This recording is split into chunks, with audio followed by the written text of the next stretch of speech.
태양계는 어디에서나 볼 수 있는 신비한 물체로 가득합니다. 2017년 10월 하와이의 연구원들은 오우무아무아라고 불리는 신비한 물체를 발견했습니다. 하와이어로 먼 땅에서 온 방문객이라는 뜻이에요. 아니면 정말 큰 소일 수도 있고요. 그것은 탈출 궤도를 따라갔어요. 문자 그대로 그 행성의 중력으로부터 탈출해서 다시는 돌아오지 않는 마치 우주로 공을 던지는 것처럼요. 이건 이 이상한 물체가 우리 태양계 밖 어딘가에서 왔다는 걸 의미했어요. 단순한 소행성부터 외계의 우주선까지 그것이 무엇인지에 대한 수많은 이론이 있었습니다. 심지어 과학자들은 명왕성 같은 행성에서 온 질소 얼음 덩어리라고 생각하기도 했어요. 그 이상한 모양은 수수께끼를 더할 뿐이었죠.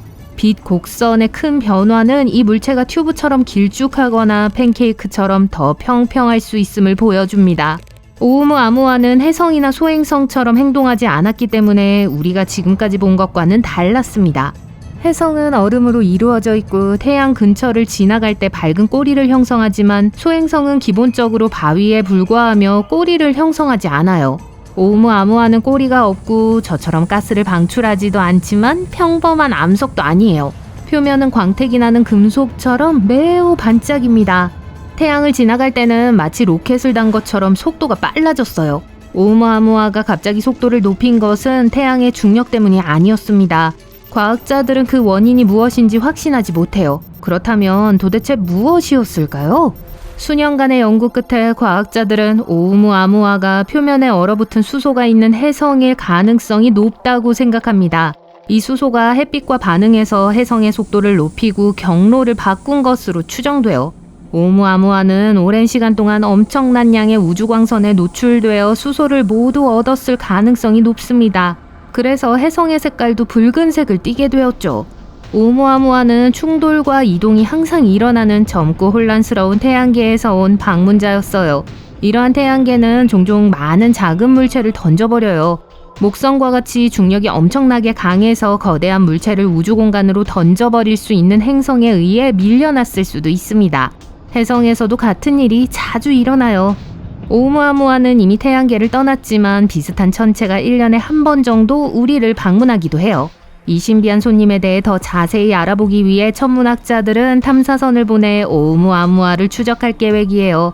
지구와 목성의 궤도를 이용해 혜성을 따라잡을 수 있을 만큼 빠른 속도로 새 총을 쏠 거예요. 하지만 예상치 못한 방문객 중 일부는 조금 더 오래 머물렀어요. 2019년 10월 나사의 허블 우주망원경은 먼지와 가스를 뒤따르는 푸르스름한 혜성의 사진을 찍었습니다. 당시 혜성은 지구에서 약 4억 1842만 9440km 떨어진 화성과 목성 사이의 태양계에 이미 존재하고 있었어요. 혜성을 둘러싼 빛나는 먼지는 보였지만 혜성의 핵은 너무 작아서 아직 볼 수 없었습니다. 여기서 작다는 것은 상대적인 개념이에요. 이 혜성의 길이는 약 975m로 축구장 9개 길이와 비슷합니다. 2020년 3월 허블 이미지에 따르면 혜성의 작은 조각이 핵에서 떨어져 나온 것으로 나타났어요. 이는 혜성이 오우무아무아와 달리 매우 활동적이라는 걸 의미해요. 더 자세히 관찰한 결과 핵은 얼음과 먼지 입자가 느슨하게 섞여 있다는 걸 알 수 있었습니다. 표면 또한 거친 부분과 매끄러운 얼음과 먼지 파편으로 덮여있는 다른 핵과 매우 유사해요. 이 혜성은 아마추어 천문학자인 게나디 보리소프가 발견했기 때문에 2I 보리소프 혜성이라는 이름이 붙었어요. 축하합니다. 과학자들은 이 혜성이 우리 태양계 밖에서 왔다는 사실을 빠르게 확인했습니다. 시속 17만 7028km의 빠른 속도로 달린 걸 보면 분명 열광적인 관광객이었어요. 단 1시간 만에 지구를 4바퀴 돌 수 있을 만큼 빠른 속도예요. 이번 방문은 여러 가지 이유로 흥미로웠습니다. 우리 태양계의 혜성은 대부분 카이퍼 벨트 또는 오르트 구름에서 나와요. 카이퍼 벨트는 해왕성 궤도 너머의 우주 영역이에요. 태양 주위를 둘러싼 크고 먼 고리와 같은데 수많은 작은 얼음 물체로 가득 차 있어요. 이 천체들은 모두 태양계가 아직 아주 어렸을 때 고대의 남은 조각들이에요. 오르트 구름은 훨씬 더 멀리 떨어져 있습니다. 태양계 주변에 거대한 거품과 같으며 아주 오래된 얼음 물체로 가득 차 있어요. 대부분의 장기 혜성은 이곳에서 나오죠. 그렇다면 2I 보리소프 혜성은 어디서 왔을까요? 아직 확실히 알 수 없습니다.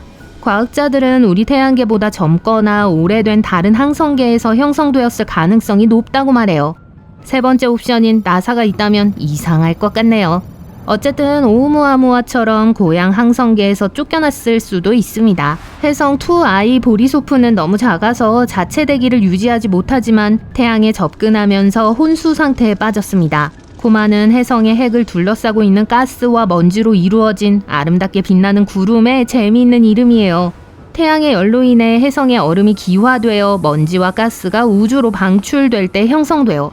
이 별은 오umu아무아보다 더 친근해서 연구할 시간이 더 많았어요. 그 결과 다른 별과 상호작용한 적이 없다는 점 등 이 별의 멋진 고유 특성에 대해 더 많이 알게 됐어요.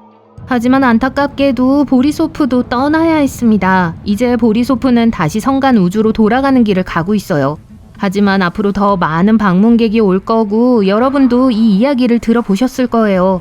1996년의 위대한 해성, 하쿠타케 해성을 그렇게 불렀어요. 이 해성을 발견한 천문학자 유지 하쿠타케의 이름을 따서 지어진 것이기도 해요. 아름다운 우연의 일치로 새해 전날에 발견되었습니다. 1996년 3월 25일 달보다 조금 더 먼 0.1 천문 단위의 거리로 지구에 매우 가깝게 지나갔어요. 북극 상공도 지나갔습니다. 이 해성은 200년 만에 가장 가까운 해성 중 하나가 됐어요. 전 세계에서 볼 수 있었고 하늘에서 매우 밝고 아름답게 보이며 넓게 뻗어 있었습니다. 그리고 하룻밤만 머무르지 않고 3월 동안 점점 더 잘 보였고 그달 말에는 밤하늘에서 가장 밝은 천체 중 하나가 됐어요. 해성은 5월 말에야 완전히 사라졌어요. 태양을 공전하는데 수백 년이 걸리는 장주기 해성이에요. 마지막으로 방문한 건 약 17,000년 전이었고 지금은 궤도 주기가 7만 년으로 늘어났어요. 하지만 진정하세요. 우리의 낮과 밤을 밝게 해줄 다른 해성들이 있어요. 게다가 일부 우주물체는 더 오래 머무르는 것을 선호합니다.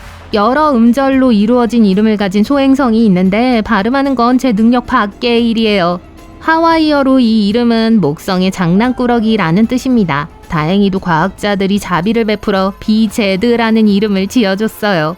다른 모든 나레이터들을 대표해 감사 인사를 전할게요.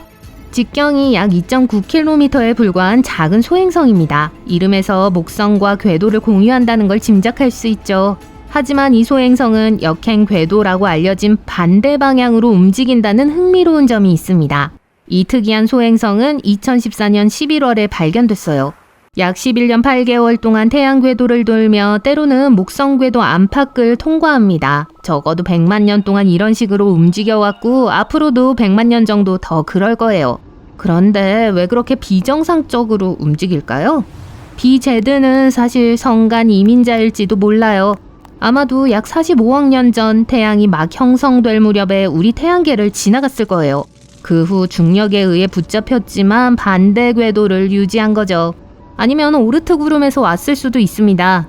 해왕성 너머 태양계 저편에 존재하는 것으로 추정되는 가상의 행성인 신비한 행성 9호에서 이상한 궤도를 얻었을 수도 있어요. 어쨌든 이 소행성은 우리에게 태양계의 역사와 유기물질이 우주에서 어떻게 우리에게로 올 수 있는지에 대한 더 많은 통찰력을 제공합니다. 태양계에는 언제든지 우주에서 온 수천 개의 천체가 있어요. 그들은 서로 다른 기간 동안 이곳에 머물러요. 하지만 때때로 운이 좋으면 성간 우주에 대해 많은 것을 가르쳐 주기도 합니다.